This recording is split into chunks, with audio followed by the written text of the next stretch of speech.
Hello, I'm Audrey Deane from Safer Food Scores.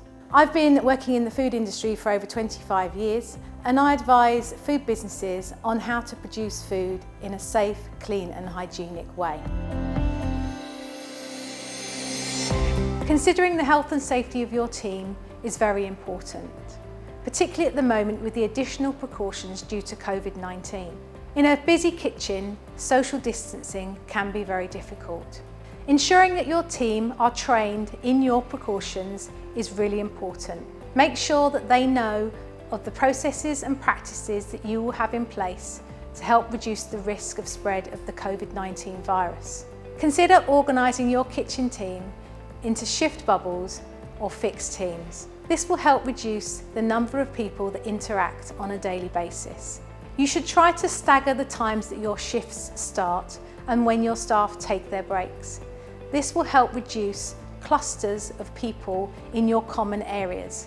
Regular washing of hands is a really effective way to reduce the transmission of Covid-19. 20 seconds is the recommended minimum time to be washing your hands using soap and hot water.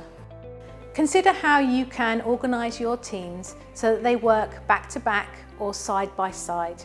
Try not to have people working face to face in order to minimise the risks of Covid transmission.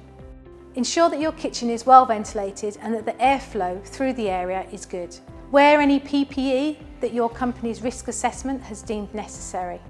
Where possible, avoid the use of shared equipment. This includes knives, utensils or film or their dispensers.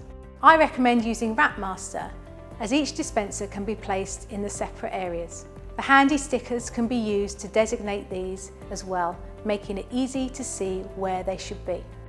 Ensuring that your staff keep up very high standards of personal hygiene is particularly important. Make sure that your team know that they need to tell you if they feel unwell at any time during their shift.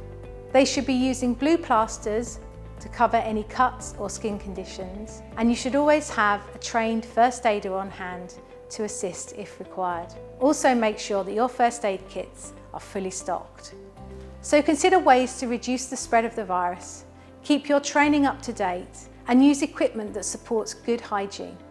This will help keep you and your team safe.